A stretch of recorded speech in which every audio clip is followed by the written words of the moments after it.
Virus 3 Concert V8T. Did the little baby ones, the V60s. Look at them. Look at you. You're so cute. You're such an adorable boy. Oh, Jesus. Wallpaper picked specifically because the backside. Holy shit. We don't even talk about sound with these speakers. If you saw these in a store, like a Magnolia, Best Buy or something, or in someone's house, you'd be sold. Do they make sound? Great. That's a bonus, because I want this finish. Officially, nicest finish on a speaker I've ever reviewed. That's it, hands down. And you can get this on the small ones too, by the way. Currently on sale, $1,600 each. Usually $2,000 a piece, which makes us $4,000 for the speakers, so this is like not cheap. This is some gemstones. I'm going to put 3 in the title and hope it's still on sale by the time this video comes out. Yeah, I don't know. Period Audio just has the best finish. And, like, yeah, okay, great. RF7s have a nice, you know, that's real wood veneer. And, you know, this is cheap vinyl, and that's just matte. And let's see what, I mean, you're the, and then, but you're the black, you're the pianoist, piano black. And that's like, I'm okay with it, but holy fuck. Because here's the thing, it's not a box. Just like I said with the little ones, it's not a box. It's not a square edge. There's no square edges to be had. The whole thing is organic, and it's got this curve to the top, and then it's got the curves to the side that cause the sound vibration to bounce down to minimalist in the back. And they did such a tremendous job on this cherry. Like, oh. Which leads us to the biggest problem with these speakers. Because I'm going to get to the sound, and let me tell you, there is no problem with the sound of these speakers. The problem with these speakers is you have to sit in front of them, which is the worst place to be. Legoland from Overseer, from the Wreckage album. Probably my favorite song of all time, by the way. Like, most beautiful song. Like, I weep to this song.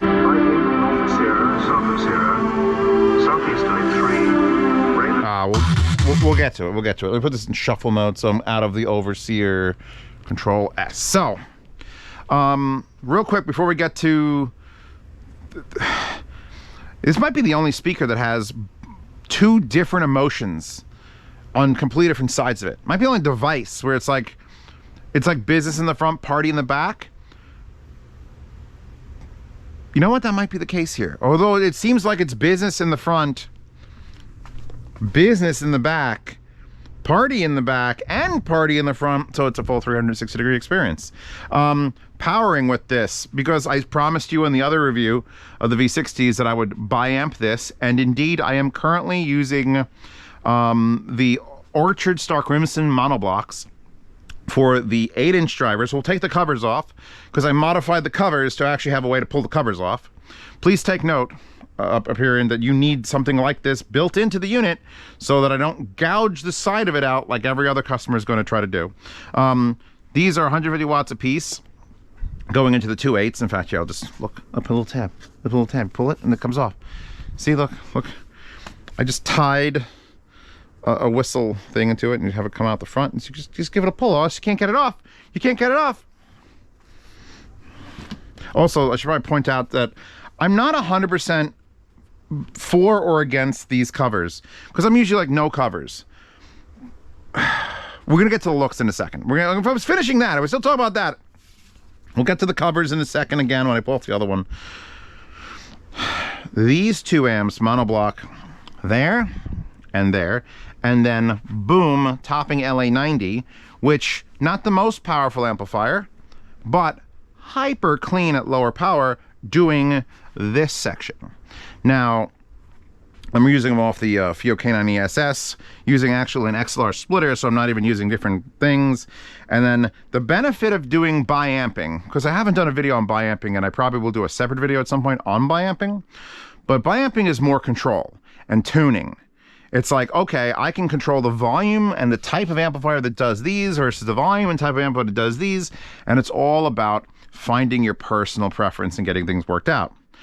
That is not just, oh, the bi-amp part of this video. Let's grab a pillow and get down on our knees again. Well, at least, oh, it's so nice and soft. So remember how the V6T, if you watch that video, has these tuning banana jumpers, because the back of that unit has a place you can go one or two. There's two ways you could do it to adjust the treble. This unit has 4 plugs. 4 plugs, and it comes with 4 jumpers. Here are the jumpers that actually come off to make this biampable. So you have these 2 here are tweeter. They say tweeter. And then these 2 here are mid-range to adjust, not the bass bins. The bass bins are whatever the bass bins are. They won't let you touch those. These let you touch the mid-range and tweeter. And you have the options of 2 more decibels than normal by filling them all up, or no adjustment, which is just the top one filled, or -2, which is just the bottom one filled, or -4, which is all 4 of them filled. And it's like, there's so many options. So take that and multiply it by the fact that I've got, this is the LA90 doing all of this, and this is the Star Crimson doing that. So the Star Crimsons are just maxed out, full line out, and I'm controlling the volume with the actual foobar digital. And now I can actually tune the amount of, I'll show you in a second. I'm gonna put these back. I was doing a 4 decibel drop in the mid-range. Let's drop it to just a 2 decibel drop in the mid-range. And I was doing, I think, let's do a 2 decibel drop on the mid-range and the tweeter. Because yeah, the treble is, I'm too close. Let's do a 4 decibel drop on the tweeter. That's fill all the holes. So now I've got 2, skip, and 1. And we'll go match that on the other side. I'm a professional YouTuber. Life's hard. So now I'm just going to remove this. And then, wait, no, that stays. Then this comes out. Ugh. I don't know why I don't make this just a switch, by the way. I guess it's just easier to build it this way, or to guarantee you don't accidentally fuck something up. Although, you could very easily accidentally fuck something up by plugging a banana plug into one of these. Don't do that. What I just did, don't do that. So here, yeah.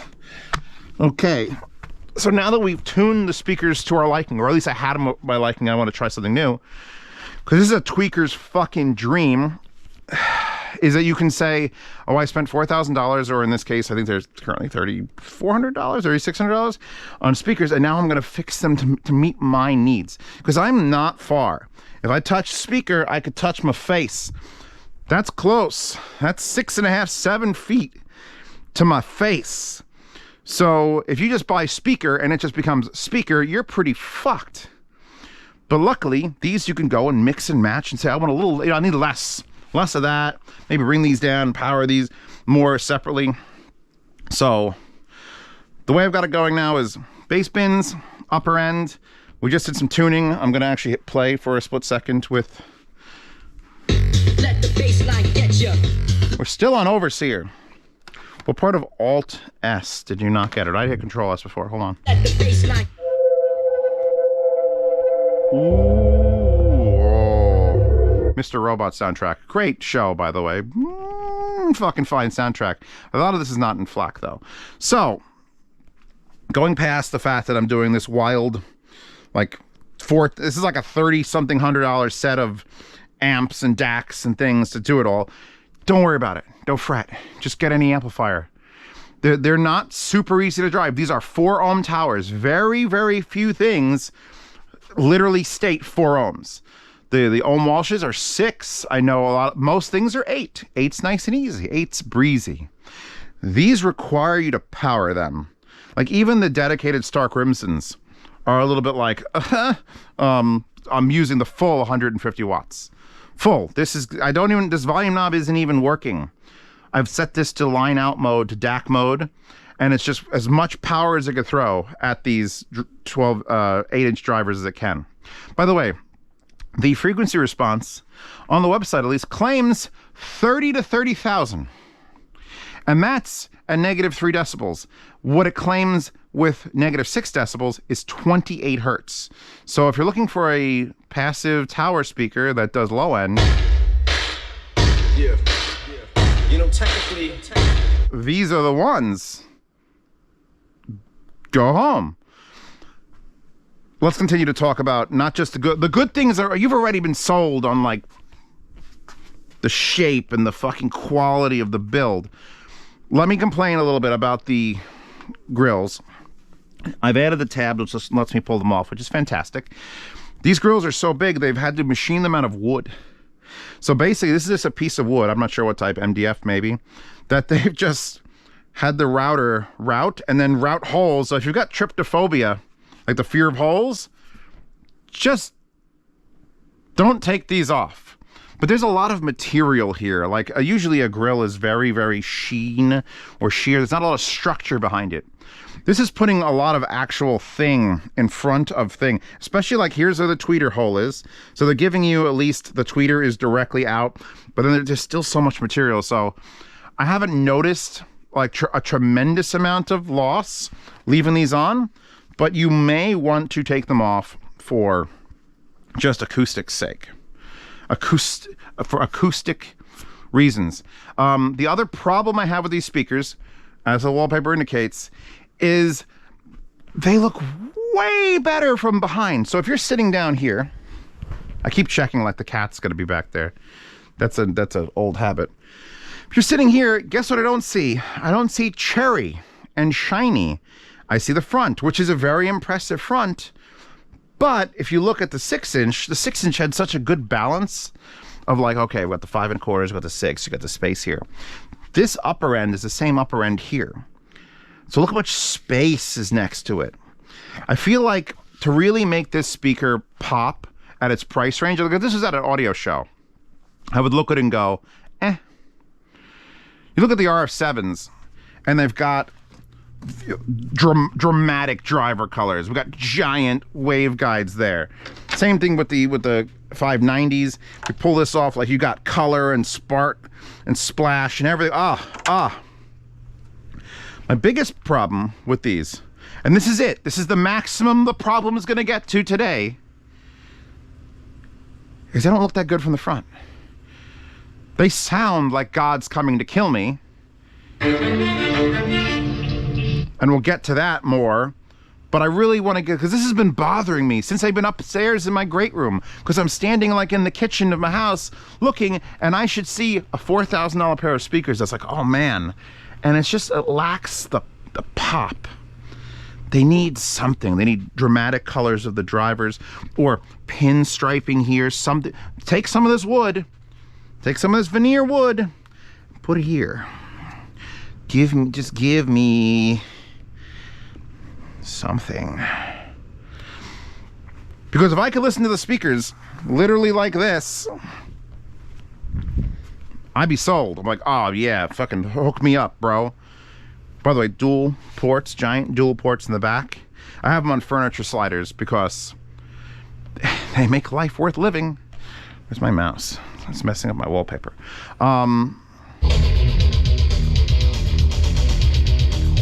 That's the MechWarriors 2 soundtrack, which probably doesn't get copyrighted because, I mean, it's MechWarriors 2 is like an ancient game. So maybe slightly too bass heavy when you just have the ass end of this pointing you. But that is that's that. And it's unfortunate that these speakers can't just be this all over. The person who's actually listening to them, and I have marks on the floor to get this perfectly right every time. The person who's actually sitting in front of this, listening to this, is getting the raw deal as far as looks go. Because on these speakers, it all made sense. It was a little more compact. It's fine. It was fine. It was fine. You put the cherry finish in this and then this, and it's like, ah. I feel like I need to go. Here's what I would do. All right, you just spent between $3,000 and $4,000 on these speakers. Here's what you do. You go find yourself a cabinet maker. Someone nice, someone who could do veneer work. You have them measure and trace this exact pattern here and cut you and finish an inlay that just perfectly goes over everything that's black, that's not rubber. Just fucking fill this with something. I might do that. If a parent doesn't answer his back and these have to stay here, oh, it's a tragedy. Oh, I might put them backwards on the wall. Why does there keep being fingerprints on it? Stop touching it. It's too beautiful to touch. So literally my biggest complaint is that from dead on in the front, they don't look that good. Now let's talk about how they fucking sound.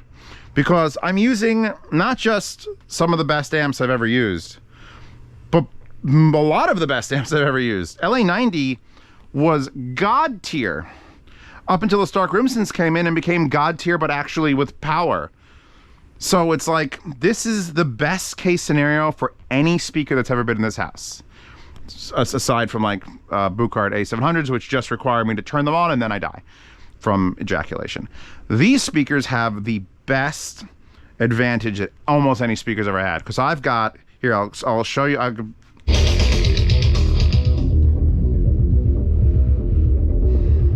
That's just the 8-inch bass bins. That's one of the benefits of doing a setup where you're doing biamping. Biamping means 2 amps.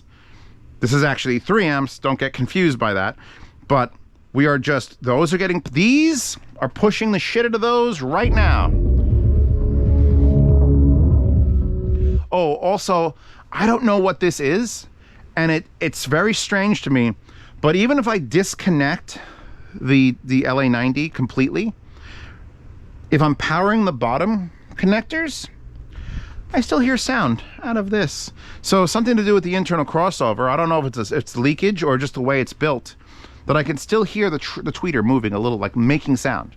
Not just having the cabinet affect it, but like it's actually still got something passing through it. But I don't know, maybe that's got something to do with why it sounds so goddamn good. Let's try the next track. I also noticed a lot that the 8 inches are actually going up higher than I thought they would be. Like I'm hearing imaging and guitars.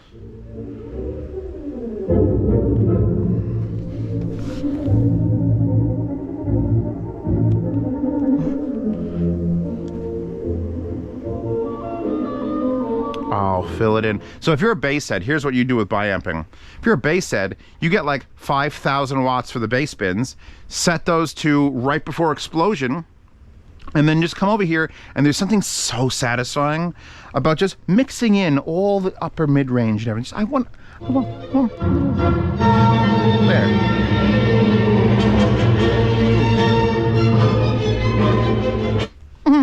Just touch it.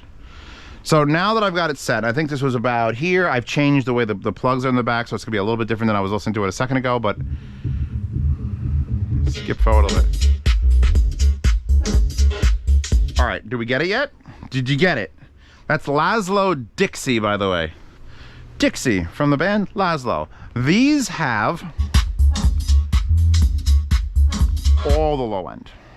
Like, I thought those were going to be the obviously, if I know that these are the bass kings of like towers, like where these are very clean and efficient and linear and everything sounds perfect on them, these add that funk to it. Well, holy shit. These things bring mescaline to the party.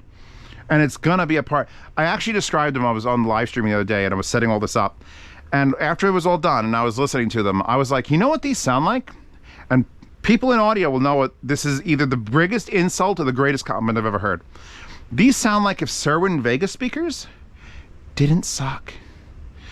I actually liked Cerwin Vegas years ago because they were fun speakers to listen to, but they were like they were never quality.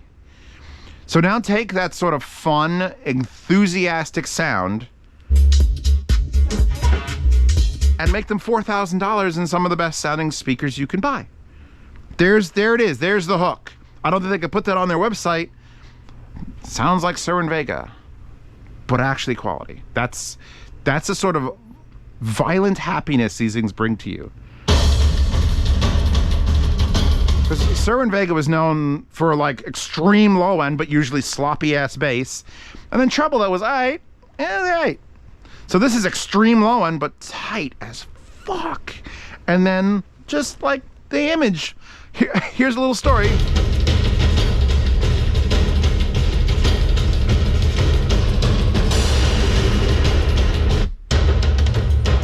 This is Forced Entry by Epic Score, which I should be able to play all of. So here's the story. I came down here because I obviously come down here to watch TV shows when, you know, I got to assess things. But I'm like, fuck it. I listen to these all day. I want to listen to the Klipsch THX 5000 series. So I got the center channel there. I have left and right. I got the rears. I turn this unit on. It clicks on. Click, click, click. The screen blinks. I sit down and I start watching. I think I was watching The Old Man, which is a good show. And I'm hearing it just fine. I'm watching it. I'm hearing it just fine. And then all of a sudden, no. You know, Old Man. I went through the entire run of Old Man. I'm like, all right, it's all right. And then I started watching Lycros Recoil, which here I will. I'll do that for you guys. I'm gonna put on an anime episode. I know you're not here for anime. You're here to hear me review speakers that are $4,000. But let me just put it this way. When you mix gunshots into a video correctly,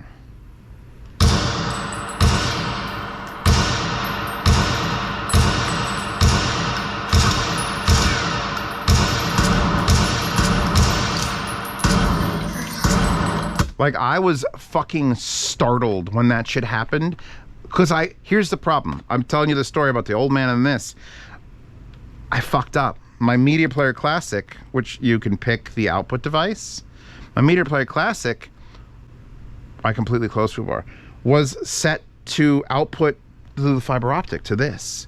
And I had that whole thing set up and I was adjusting the volume, and I must be pseudoscience because I was like, volume up. Oh, it definitely sounds louder. It wasn't playing out of the Klipsches. It was playing out of these. I couldn't tell. I couldn't tell because the center image was so good that it was coming right from there. I watched an entire hour-long TV show going, wow, it was not even a subwoofer playing. These took over. The only time I noticed it was when the rear channels weren't doing anything, and I peeked over, and the KDA 1000 Klipsch amp still has a red light on, which means the rear channels haven't activated. What? Oh, fuck. So, like, you gotta understand how good those THX speakers are with the imaging and the soundstage and the direct vocals. That if I can't tell that I'm watching on these without a subwoofer, what the fuck? Okay, so yeah, so that was my little story about that, because color me fucking impressed. I jumped up and went, and then I'm like listening to the vocals, and once you walk out of the center, it's like blatantly obvious. These are not playing, that's not playing. You guys are doing all this work. And they work. I know Aperion said that these are the ones that usually home theater enthusiasts get. Don't. Just get these.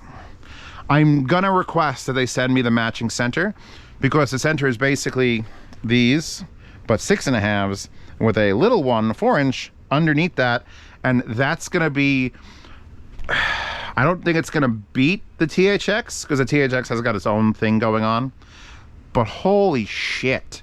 Could you imagine a center channel with this finish? Anyone who's got WAF problems, wife acceptance factor problems, if she doesn't want this in the house, you don't have a problem anymore. You don't have a wife anymore. Get out, or a husband. I know plenty of women, it's strange, but I know them, that love big speakers. And if you can get ones that look good, just prepare your bank account and anus, because it's about to go down. So yeah, these are dumb. And you don't have to do all this to make them sound good. You can just leave the jumpers in and use it. I'm pretty sure if you had like 100 watt, the 4 ohms thing is a concern, because most surround receivers will say 6 or 8. 6 or 8. Because 4 ohms is a lot. 4 ohms is a demand that most amplifiers just can't accommodate. But I would take the risk to hear this, because if it says it can do 4 ohms, even if it's only like 100 watt per channel, these things will probably still destroy most things you can hook up to it. They'll just destroy it to death. These are one of the few speakers that sound as big as they are, and they're fucking huge. We're on the ground. We're on some furniture sliders today. It's about that much. They're bigger than RF7s. RF7s are small. 590s, because the 590s have a little bit of a height advantage here. 590s are smaller. These are the biggest speakers I've ever reviewed. They're monstrous. They're 77 pounds each. The Klipsch weigh more. The Klipsch probably have more internal bracing, but the Klipsch is also a big square box, and where this is, you know, 13 inches in the back, this is narrow. They've made this into a shape that is more conducive for good audio. There's a reason you go to audio shows and a lot of speakers are shaped like this. This speaker has the underpinnings of all sorts of high-end gear, and I mean like way higher than like $4,000 gear. Like you walk into the room and all the cables are 10 grand. It's like, ha ha ha. This has the designs of that. It has a tweeter of that. It has the tunability of that. In an only, well, currently $3,600 package or a $3,200 package. $3,200 for all this. It's like, as someone who's done audio for a while, it seems like a lot. It ain't, because this is lifetime shit. This is the last speaker you buy. You buy the biggest murder speaker. You can get these, you get these. If you don't want these, you want to keep the amplifier game going and tune like that, you get these. God, I want to listen to the Monogatari soundtrack.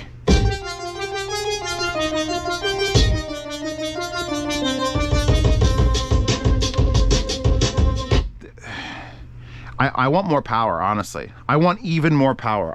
These claim they'll handle from 30 to 300 watts or something. I want 300 watts. This is not enough. I need more power. I want to die happily sitting in that seat, just getting pelted in the face with sound. I mean something. Oh, season 2 of Mushoku Tensei announced. One of the best shows ever created. Oh, you don't like the way that treble's getting to you? Well, here, let's just okay, let's do that. Better, more balanced now for that particular thing. You could just feel them. They just feel like they feel their cost, and they look their cost, at least from the side and behind, and then they sound their cost, and they cost a lot. So that means that's all good. If they looked like this and didn't sound good, it'd be like, well, I hope you enjoy your pretty fucking boxes. But you can enjoy your pretty fucking boxes and then listen to them. This could be in a CEO's office. As soon as they figure out, or you figure out a way to do like a nicer inlay on this, so that the actual visual styling comes through the front as well. French kiss. Listen to that, like, boom. There's a drum set in front of me right now. It's not even playing loud. There's just something. Yeah, no. I think Aperion might make the most fun speakers.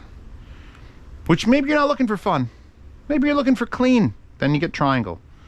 Or maybe you're looking for extreme. Then you get the boot carts. But these are the most fun. Sir and Vega that doesn't suck. Sir and Vega, if you're watching this, please send me something that you have that doesn't suck, and I will review it. Links to these in the description. Hopefully they're still on sale. I think they're even on Amazon too, so you can get them on their site or on Amazon. If you had to take my advice on which finish, you get the fucking cherry finish. Get the fucking cherry finish. I'm gonna smash the camera into it. I'm gonna try to use the thumbnail for this from the upstairs where the sun was hitting it, like directly. The sun. Could you imagine the setting sun hitting this from behind? I was having an experience with a speaker that I usually only get when I'm listening to music that I love, just from the fucking look of it. It's like, oh god, this is bringing back like all sorts of weird memories, and I love it.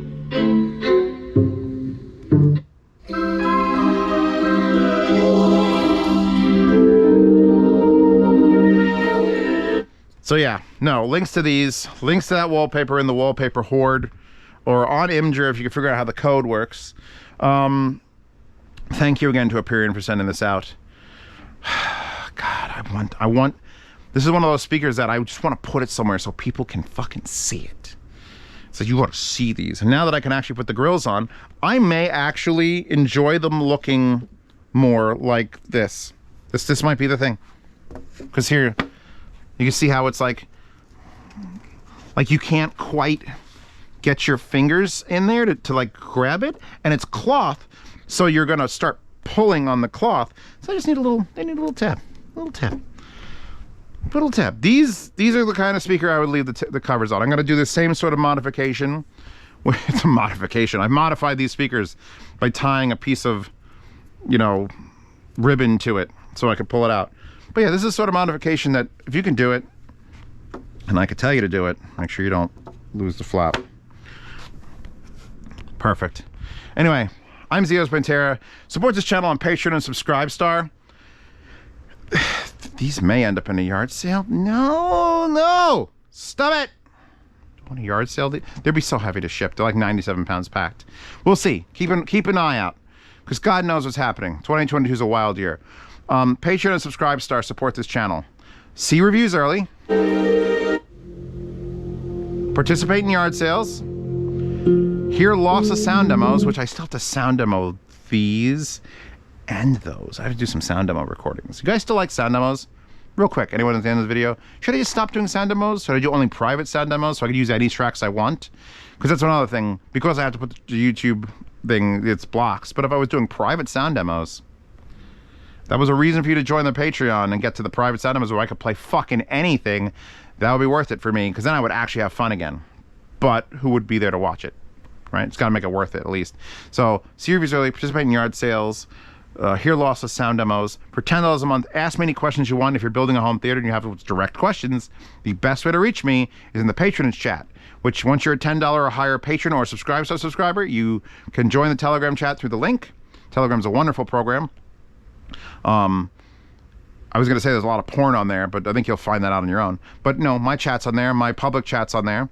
And you could ask me any questions you like. And also associated with that is the Swap Meet channel, which once you're a $10 patron, for life, you are a Swap Meet member. So if you buy, sell, trade gear, you can do it privately with up to 300, and I think there's 40 people in there right now that are just like, hey, I bought this 3 months ago, hardly use it, anybody want it, half off. And you just private message them and it goes right. So nice little gear trade board going on. So yeah, I'm done, you're done, we're done, wallpaper's done. I'm gonna now leave these right here because this is too awesome to let go, and just listen to the Bloodborne soundtrack. Hold on. Oh yeah, that's what I'm here for.